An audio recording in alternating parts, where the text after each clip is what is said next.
Yo era una persona muy vanidosa, muy orgullosa, muy arrogante.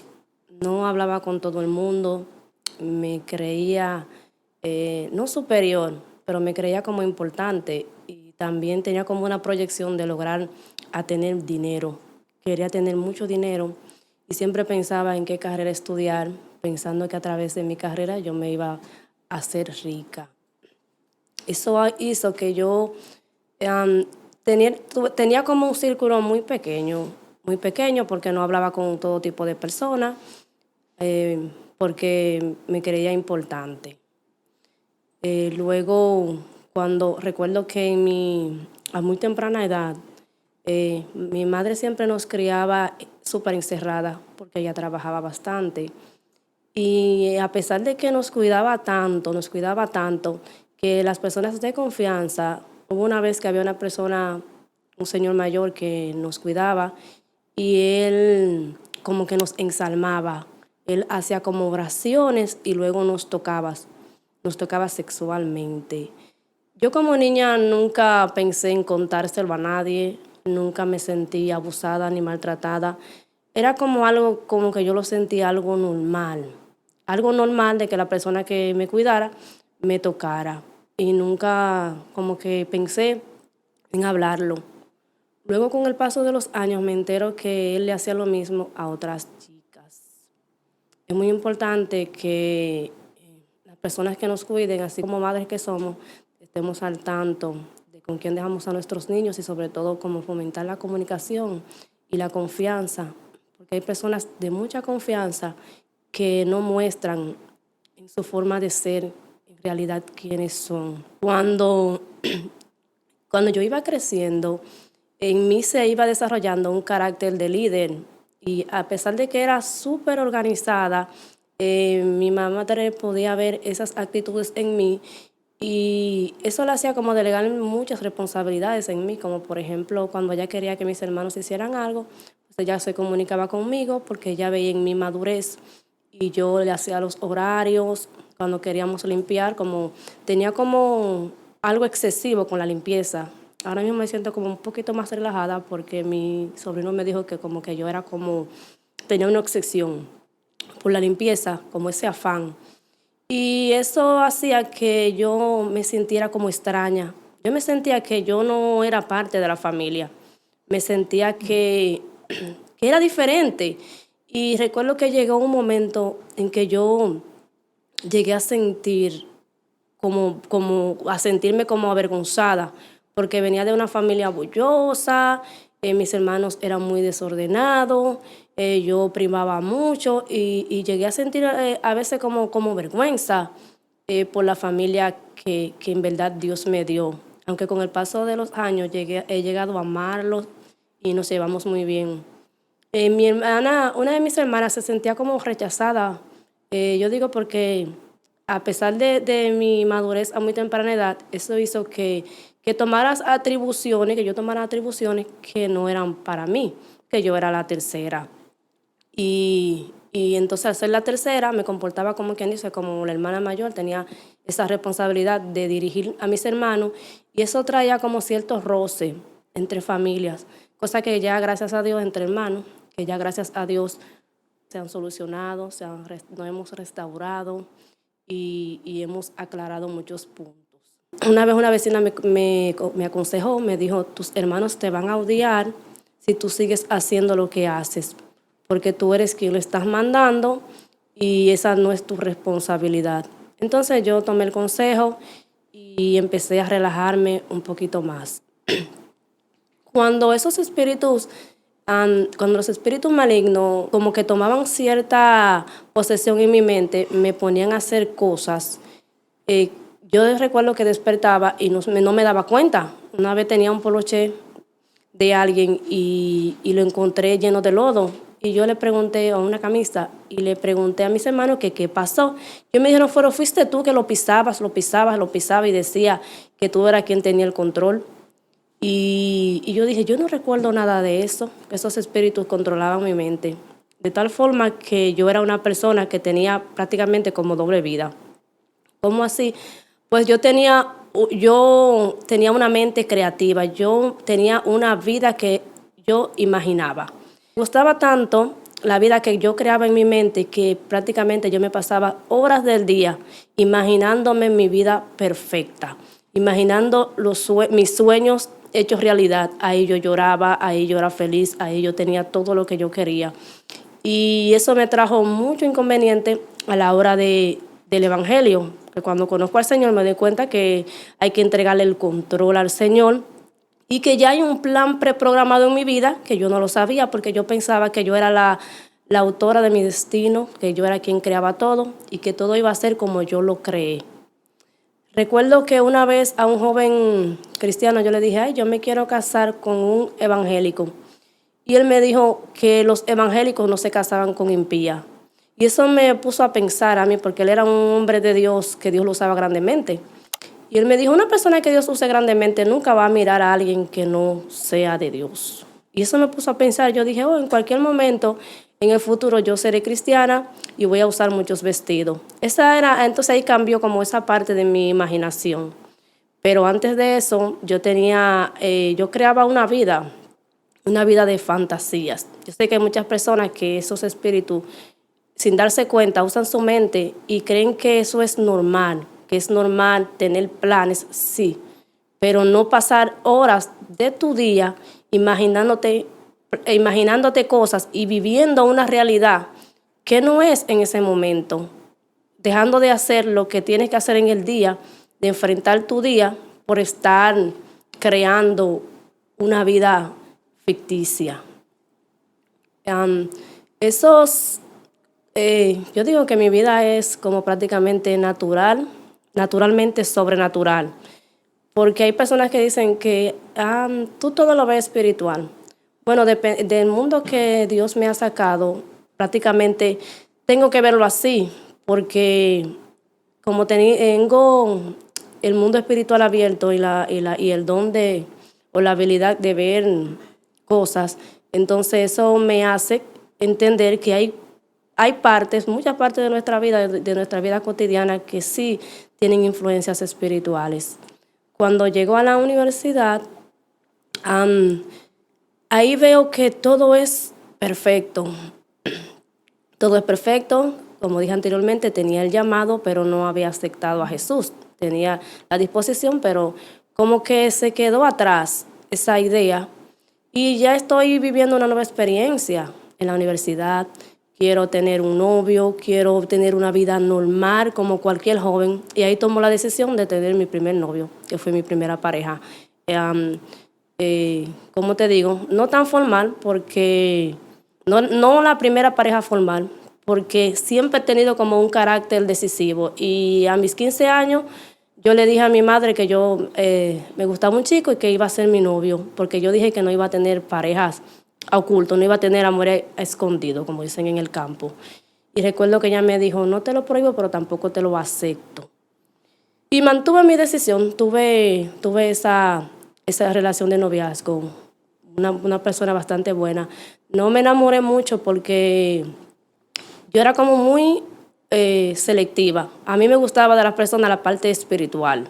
Observaba, en aquel tiempo como podía ver esos espíritus, yo observaba a una persona y si no era muy espiritual, o sea, al nivel que yo entendía, en ese tiempo me imagino que eran esos espíritus, esa mestresa, esos espíritus inmundos, seleccionaban la pareja por mí. Pero no era que vivía como muchas jóvenes que hoy se ilusionan por alguien y mañana como que yo permanecía en ese sentimiento hacia alguien firme. Ahora, cuando esa persona me decepcionaba, se me salía y punto.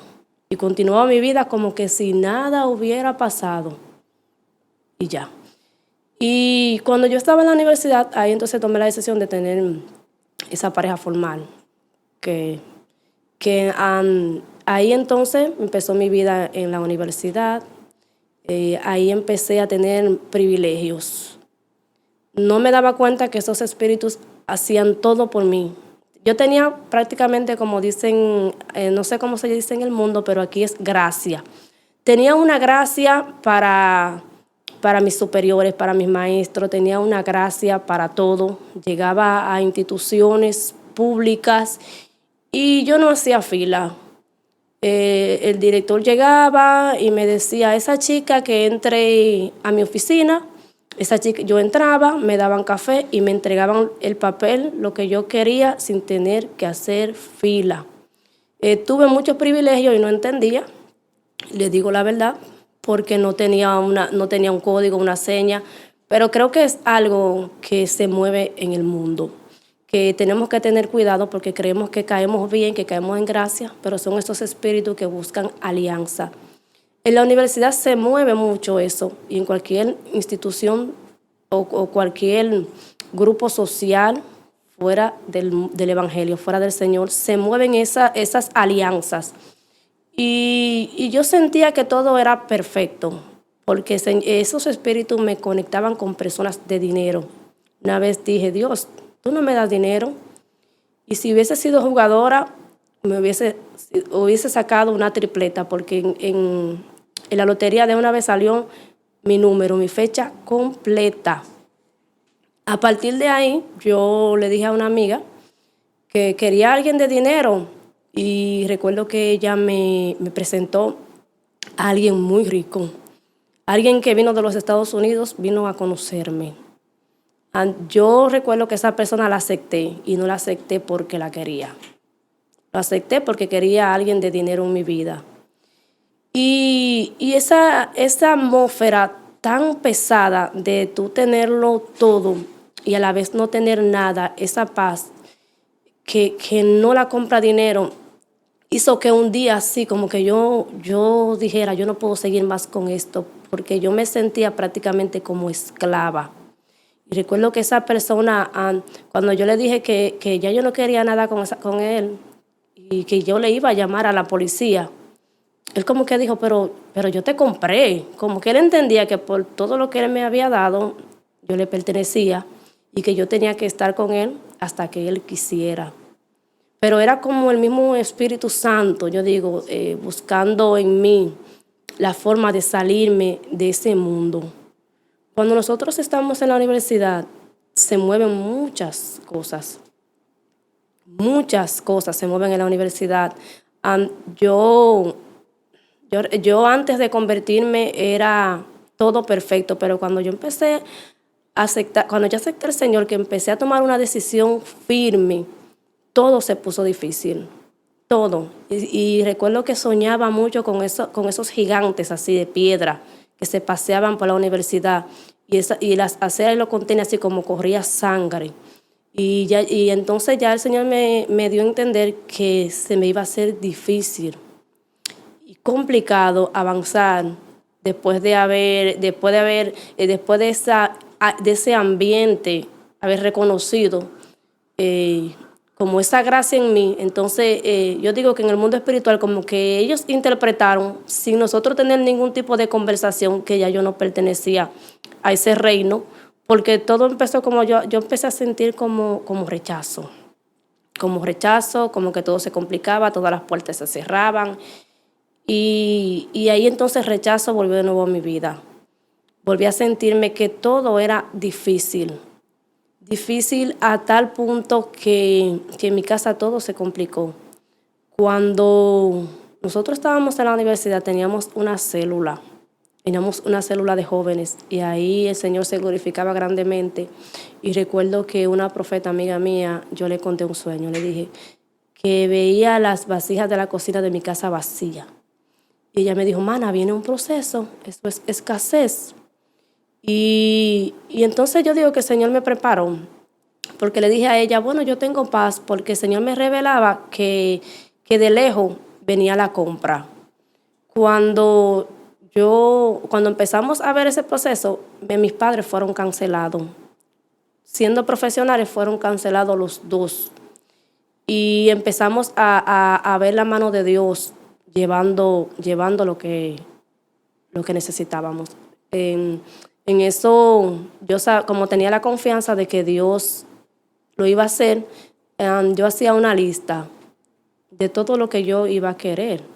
Y se lo presentaba a mi prima, que no era cristiana, Y le decía, mira, eso es lo que Dios va a traer. Y como que así fui sembrando esa fe en ella. Y ella decía, wow, cuando ella veía que las cosas llegaban, ella empezaba a creer. Pero en verdad que esa relación de familiar con mis hermanas y mis primas no era como tan sólida, porque al yo ser tan diferente me sentía como muy rechazada. Llegaba, ellas tenían su espacio, pero yo decía, ven acá, pero si somos muchos, porque yo tengo una habitación yo sola y ellas están entonces todas juntas en una. Y eso me hace sentir como rechazada, como aparte. Pero también entendía que era Dios que estaba trabajando conmigo y que mi obsesión por la limpieza también ellas no iban a aguantar, no me iban a soportar yo pelearle, yo decirle que no me gusta que todo esté así. Y eso también podía, digo yo, haber influenciado en esa relación de hermanas. Gracias a Dios que hoy nos reímos hacemos cuentos y nos reímos de todas esas anécdotas que vivimos. Pero la verdad es que yo exhorto a los padres a que observen a sus hijos, observen las personas con quien dejan a sus hijos. Y sobre todo en la universidad también, padres cristianos, hay que orar por los jóvenes, preguntarle cómo le va, cualquier detalle, porque en las universidades se mueven muchas fuerzas oscuras. Habían profesores que me decían, nos ponían a resolver problemas y él decía, el que me resuelve eso de esta forma, yo voy a entender que está en otra dimensión. Y decía que él andaba reclutando a jóvenes que estén en otra dimensión, que él le iba a enseñar, porque nosotros somos seres espirituales y podemos cruzar paredes. Todo eso yo lo viví en las universidades. Entonces, muchas veces, aunque seamos inteligentes, no siempre es suficiente, porque yo tenía gracia y veía que había estudiantes también que tenían gracia con otros maestros. Y a veces todos esos espíritus influyen tanto en tu rendimiento académico como en el futuro de tu carrera, como en el futuro. Así es, porque cuando yo me convertí, yo veía que ya ellos me decían, hubo un profesor una vez que me dijo, tú bajaste de nivel. Y no entendí por qué me lo dijo, pero después como que el Señor me dio el discernimiento, como que el mensaje que me estaba diciendo. Pero gracias a Dios, yo digo que terminé la universidad como a milagro. A milagro porque todo se complicó tanto que tuve que parar años. Y Dios, yo digo que una vez yo fui a la universidad y todo estaba tan difícil que yo me tranqué en un aula a orar. Y recuerdo que los abanicos empezaron a moverse así de repente y me dijo el Señor, ¿tú ves cómo se mueven esos abanicos? Así lo voy a hacer yo por ti. Espera. Y me dijo, espera a las 2 de la tarde. Y cuando sean las 2 de la tarde, ve que yo te lo voy a resolver. Y así mismo fue. Yo fui en la mañana y yo me quedé al otro turno de la tarde. Y cuando voy ahí encuentro gracia. Y la persona me dice, yo te voy a ayudar. Y tú verás que todo se va a resolver. Así es que el mundo espiritual es más real de lo que nosotros podemos imaginarnos. Y cuando nosotros tomamos una decisión de servirle de verdad al Señor, renunciando a cualquier pacto generacional, a cualquier entidad que una vez nosotros inconscientemente le dimos cabida, por temor, por manipulación, por lo que sea, por querer inconscientemente, eso trae consecuencias. Después que yo empecé a conocer la palabra, antes de llegar a Carefa, yo caminaba con la cabeza para abajo. Yo misma me autorrechazaba porque no me sentía digna de recibir nada del cielo, nada de Dios. Cuando tú lees que una persona que se arrodilla ante Baal y tú ves las consecuencias de alguien que alguien que haya incurrido en la idolatría, cuando tú ves y escuchas, no sé si otras personas han sentido eso, pero en mi caso yo me sentí así. Cuando el juicio de Dios empezó a llegar a mi vida, yo sentía ese dolor en mi corazón, ese arrepentimiento, esa vergüenza de haber creído en dioses falsos. Y entonces llegó un momento que me sentía, al menos yo misma me autorrechazaba, caminaba con la cabeza para abajo, sentía que bueno, yo era salva y que solamente eso yo merecía. Y entonces como que me acostumbré por un tiempo a ver a otros recibir del Señor y yo quedarme como, bueno, esto es lo que me toca. Hasta que el Señor fue tratando después conmigo. Cuando llegué a Carefa, bueno, literalmente todavía Carefa no existía. Cuando me conectaron con mi pastor, inmediatamente hubo una conexión, hubo una atracción. Recuerdo que me ministró automáticamente una palabra y sentí como esa conexión y a partir de ahí le caí atrás.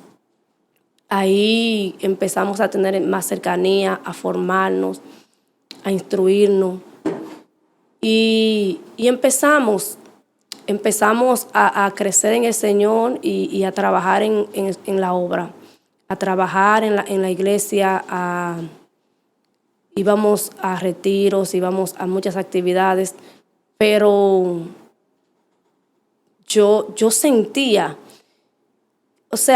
yo sentía gran cercanía, gran deseo de buscar más de Dios, más de Dios, más de Dios, más de Dios, hasta el punto de que yo era una joven llena de unción, con los dones desarrollados, pero todavía en mí no había empezado el trabajo, la formación, el carácter, aprender a restaurar lo perdido, aprender a pensar diferente, a comportarme diferente. Y ahí empezó un proceso, y los procesos son duros y difíciles, porque esa mente programadora, calculadora, iba a ser confrontada. Ahora me doy cuenta que estoy en una nueva realidad, una realidad verdadera, en donde vengo con un diseño que tengo que descubrirlo. Ahora tengo que comunicarme con mi Dios, con mi Padre, con el nuevo Dios que acabo de conocer, que acabo de aceptar. Aún no lo conozco, pero vamos a empezar el camino a conocerlo. Cuando digo que el proceso duele, es porque esa persona que era vanidosa ahora entra en un proceso donde entra en escasez, en donde por la calle que la veían pasar muy elegante, muy vanidosa, ahora por esa misma calle tiene que pasar con 2 faldas, porque eso era lo que tenía cuando me convertí. La iglesia que yo acepté a Cristo no permitían pantalones y tenía solamente 2 faldas, una verde y una morada. Y la morada se me caía.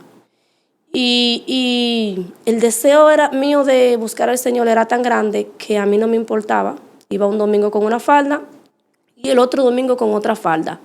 Pero cuando yo llegaba a la congregación, llegaba con el amor y el deseo de buscar la presencia de Dios. Yo me tiraba de barriga, me tiraba de rodillas. Era como así, como que me estaba inquieta porque quería estar donde Él esté. En ese momento así, en esa euforia de primer amor, por querer siempre sentir su presencia, conocerle, escucharle. Ahí recuerdo que le pregunté, ¿para qué me llamaste? Y ahí entonces él empieza a tener una comunicación conmigo, una conversación, diciéndome que me llamó y me dijo que a través de mi fe yo iba a orar por los enfermos, iba a levantar muertos.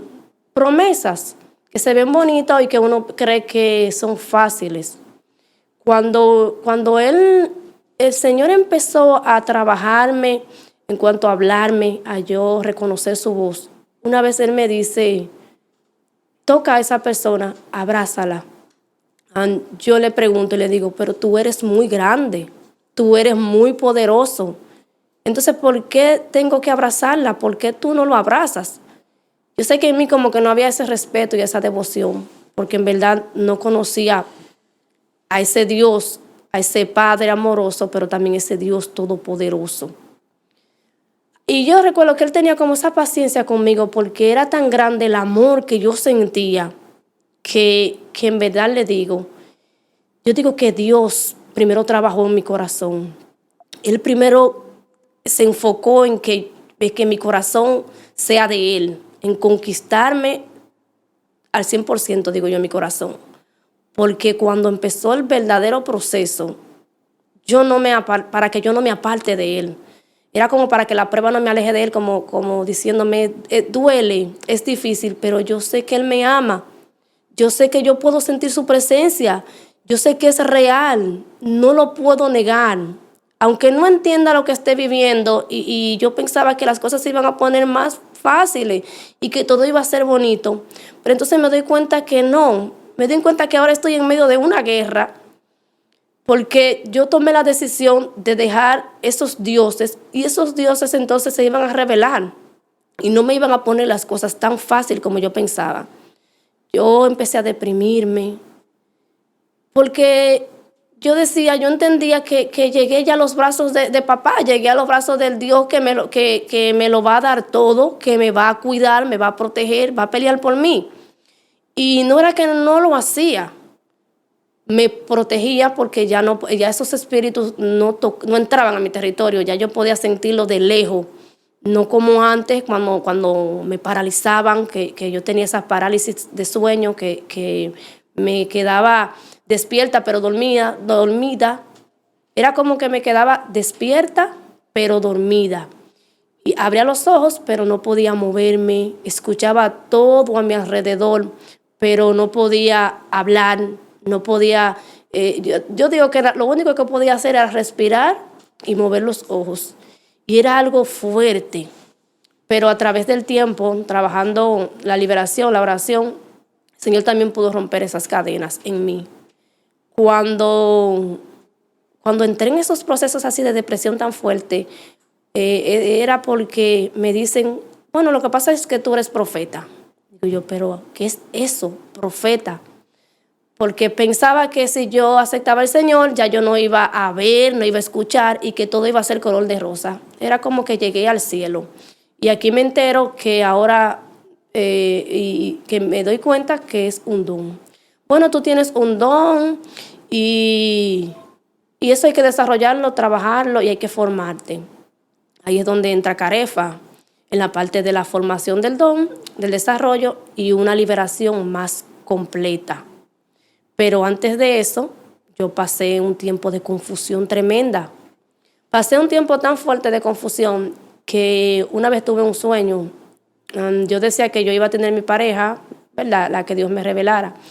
Y yo puse 2 señales en mi corazón. Y esos sueños, yo tuve 2 sueños. Y yo pensé que esos sueños me lo iba a dar el Señor. Y yo tuve una relación que pensé que era de Dios a través de unos sueños. Mira la importancia de interpretar los sueños antes de la liberación y después de la liberación. Que no sabía que había espíritus que daban sueños. Cuando uno confía mucho en los sueños y uno no interpreta qué espíritu envió ese sueño, pues uno tiende a equivocarse y a dejarse dirigir por esos sueños. Cuando yo tuve esa pareja, lo que pasó con esa pareja fue que entonces me aparté del Señor. Me aparté por un tiempo del Señor, caí y en ese tiempo como que yo sentía como que algo en mí se iba muriendo.